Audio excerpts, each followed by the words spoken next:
I found that truck on the side of the road with a for sale sign on it when we were going to get this 6.7 Cummins deleted and having a tuner put on it. But this thing was just so spotless.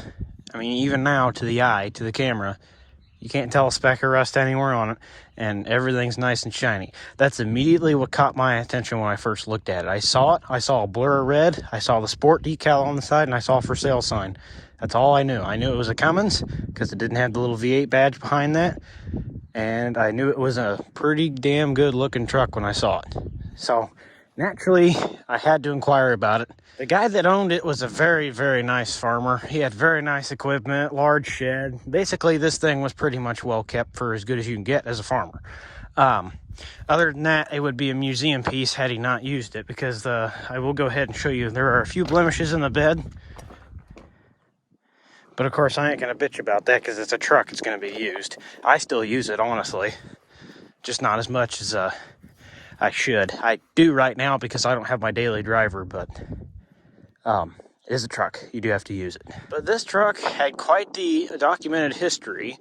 Me and my father went and picked it up. We talked with the owner for over the course of like 2 weeks before I could finally purchase this, because I'm sure some of you can guess this was not a truck that was a cheap find. And quite frankly, it was worth every penny of it to me, and I'm not going to reveal the price just out of privacy's sake, because that's my business knowing it, and you're not yours. So, I'll leave it at that. But it was well worth it to me in every aspect. So the story goes that this was the plant foreman's truck that worked in Fenton, Missouri, where these trucks were manufactured. He walked through the factory with this truck when he purchased it, and basically told him, I want this and this done to it, and walked with it the entire way through production. There is quite a few custom things on here that make this truck quite special and stand out compared to the rest of the second gens out there. Yes, this is factory paint. I will show you the spots that aren't factory paint, but I don't know if you can tell. I'm going to go to the other side, actually. Oh yeah, here you go. There you go. But over here, I know this hasn't been molested by being painted. That little bit right there, there's clear coat on the inside. There's a bit of red. This has been painted on. This is not a vinyl sticker. That has been custom done, and honestly, I don't oppose to it. But right there, see that little ridge right there? That's a second coat of paint from the factory. There's another coat of flame red underneath it, and then the gray primer that they used. And then, of course, the clear coat's over this. But it does have 2 coats of flame red instead of a singular coat. That was something he opted for.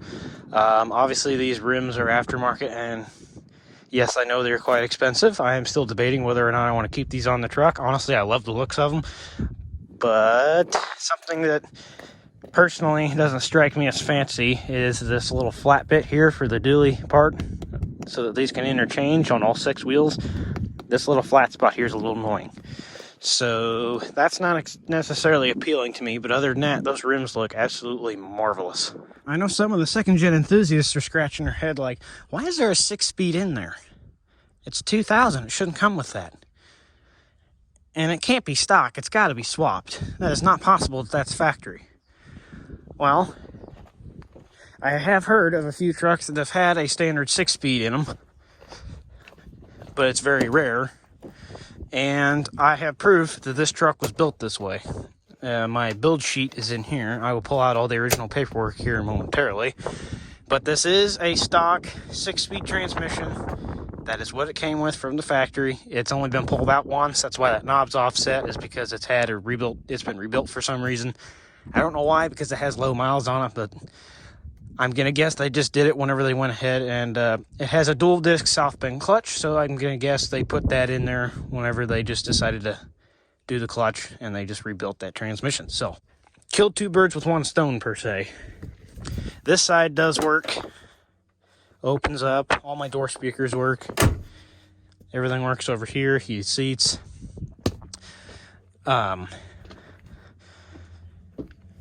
See what else is there. It did have aftermarket mirrors on it, but I changed them because I hated the look of them. They look like the old Chevy or Ford tow mirrors, and I did not like them one bit. I should have gone with Dodge tow mirrors, or it's a little bit smeared from cleaning it, but this is what it came with, and honestly, it's a sport package. I might as well just make it go back to look at stock. They do just fine. I don't haul a gooseneck with it. I haven't yet, because my license plate is not up to par with what it can pull, so for the moment, it's just going to be a daily driver.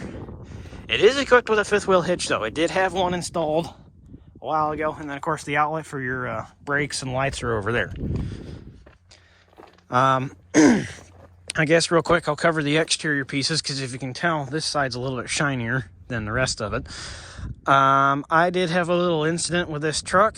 I'm not going to describe what happened, but I will just say this: I did back into something, and I may or may not have cried a little bit when I did so. This thing went to the body shop. It has a new fender on it, and it is absolutely smooth. The bedside got replaced and is repainted. This light was cracked right down here and all that good stuff. This is fiberglass and plastic mix. I think it's plastic, though.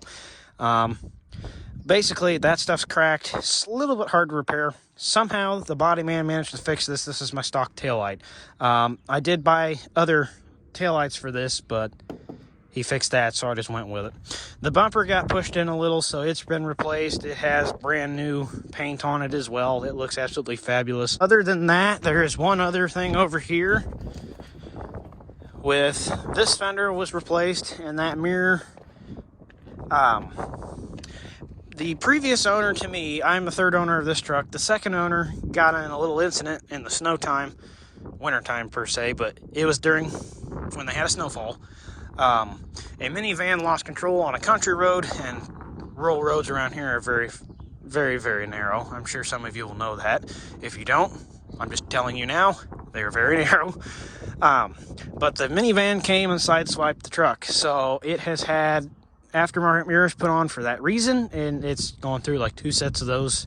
The first set he replaced before the incident, and then he put a second set on, which I have 3 mirrors out of that set instead of 4, so that's nice. I'm probably going to end up selling those mirrors because I hate them. Yeah, that fender was replaced. There's a little bit of warping from the heat and the sun. It doesn't look very good, but honestly, I don't mind. Like I said, it's a truck. Stuff's going to happen. Outward appearances, it has had a running board added. It is very good, and believe it or not, the rocker panels are absolutely rust free, and I have gotten under the truck myself and looked. They are not at all rotted. There's still paint on there, and they are still perfectly intact, as well as mud flaps on the front. I think the rear ones have been upgraded to a larger size, and then the front ones were added on, which I don't know if that's a good or a bad thing. It's a good thing because it'll stop a good majority of this from rusting, but at the same time, as you can tell, there is dirt getting on it still, so it somewhat defeated the purpose. It is kind of useless. But I guess I'll go ahead and finish the features of it. There are a couple more things. The truck is equipped with a 4-inch MBRP exhaust. It does have a muffler on it, the larger muffler. And quite honestly, I don't mind it. I would love to have this thing straight pipe with a 5-inch, 6-inch tip, or 7-inch or something.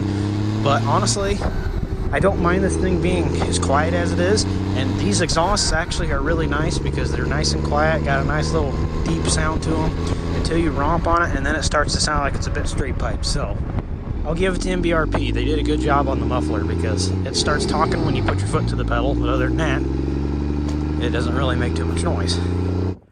I guess I'll give you guys an underview of the truck because I'm sure some of you have seen that the exterior is good looking just from the eye. It is quite dirty. The oil pan does have a bit of rust on it. It is surface rust though. Steering box has a bit of rust, and then of course these steering absorber shocks, in quotes, have a little bit of surface rust, but they're the nearest to the road. Other than that, this thing is relatively rust free. It did have undercoats put on it from the previous owner, and I'm very glad he did. I'll have the same thing done to it to keep it from rusting, because I absolutely love the look of these things when they're not rotted. Oh, but at any rate, let's go ahead and pop the hood.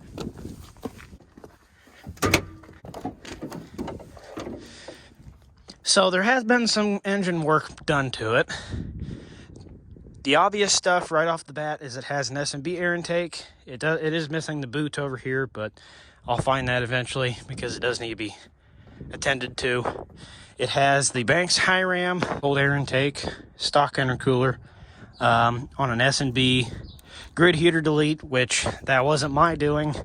I honestly would have left the grid heater on there, but it's done. What's done is done. If the grid heater is in that box, though, I do have a box with a bunch of stock parts, though. I might put the grid heater back on. That's if it's compatible with this, though. I don't know. This truck also has a set of 150 horsepower injectors in it. The brand, I don't know. I wish I did know. I guess I'll find out whenever I have to do any head work to it or anything of that sort. But it does have 150s in them, and you can definitely tell that paired with the Smarty, this thing chooches like a mofo, so I can guarantee you he is accurate on that statement. As I've said, it has a dual disc clutch in it. And that's about it. This thing hasn't really been touched otherwise. It has the Smarty SO3 tuner, as I've shown you before. And it has 9 stages, torque control, speedometer control. Those are just the stuff off the top of my head I can think of. There's many more features that thing has. Most people don't like those just because you can't monitor anything and it's not a switch on the go thing, but I honestly quite like that because I'm not going to be changing my tune immediately. That only takes like less than a minute to turn the truck off, plug it in, do what you want. Just basically it takes a minute or so to do it all. It's not that big of a deal to me. I don't really have much else to show you guys. There are some running videos of it if you want to go watch those. And this will probably be featured in the YouTube videos from now on. I guess I'll go ahead and give you guys a start. I've already started it once or twice. But yes, it does have a 6-speed, just real quick. 1, 2, 3, 4, 5, 6. Reverse. Oh. Because some of you are going to lay it into me if I don't show you. I'm going to go show you the proof. So one thing I did fail to mention is apparently at one point this thing did have an edge comp box in it. But I guess he didn't like it and put a Smarty in it. So there's that. Of course, down there it is equipped with your spec sheet. It does have a 354 limited slip rear end. Let's see, what else does it have? 6-speed high output transmission case, Dana MP60 front axle, and then Dana 80 on the rear as per standard. That's about it. So anyways, I'm going to open up the rest of these. We'll see what the paperwork looks like. Okay, so this is all the original paperwork that should have come with this truck. Build sheet here. I'll just go ahead and show you guys everything over here. You can pause it and read that if you want for the minute. I'm going to cover the man's name because I don't have proof that he is the plant foreman just yet. I'm going to maybe try to look around for that. And that out of pure privacy, I would like to leave his name. There you go, Fenton, Missouri. Delivered to Lucas Smith Dodge in Festus, Missouri. And then, of course, from there on, it went to, I'm going to guess it sat in his garage for, oh, crap, I think it was 7 years, 2007. And then the last owner, Mark, bought it from him, used it as a farm truck, kept it very clean, did all the custom upgrades on it that you see now. And then, of course, it has finally gotten to me. But at any rate, there is a owner's rights under state laws card, the customer arbitration process, Goodyear tire booklet, tire inflation from Chrysler, the original door dingle, the mirror dangly guy for the transfer case shifting. I still have that. Then there is the proper weight distribution, apparently, of the camper special from Chrysler. Looks like a first gen still, though, on the picture. And then, of course, I have the, what book is that? Warranty information and owner's manual book still, thankfully. Registration's in there, of course. Build card down there now. And then the, I'm going to guess, a warranty fill-out sheet, and there's 2 of them. But at any rate, that's all the paperwork. Of course, something I also failed to mention again was that it has a fast fuel system on it, so it's able to keep up with all the fueling. It does have a VP44 pump on it, since it is a 2000. It is a 24 valve, and regretfully, this thing is a 53 block. But It is going 80,000 miles and doing quite well. So I don't know. And for proof,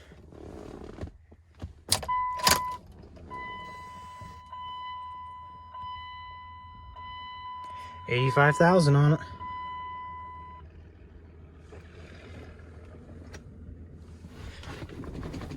Guess we'll go ahead and start it.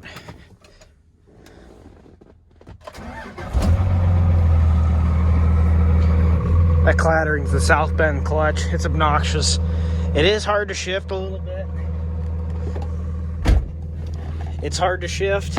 And then, of course, I don't think these 6-speeds are known to be the best shifting vehicles anyways. So there's that.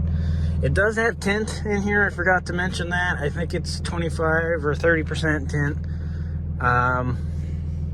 I'd love to go darker, but honestly, I don't mind it as is. It's just enough to keep it warm in here, letting the sun in, but you still can't really see through the window too much. I guess I'll go ahead and pop the hood while it's running. Show you guys that.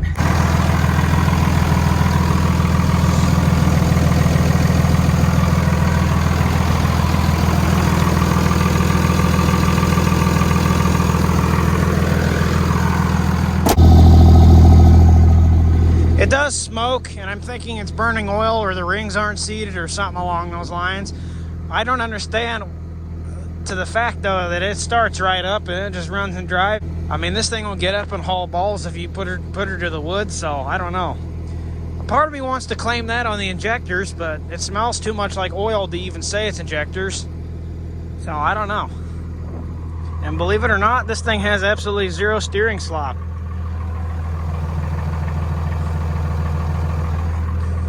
You can't see it, but trust me, when I'm going down the road and I twitch the steering wheel, it moves.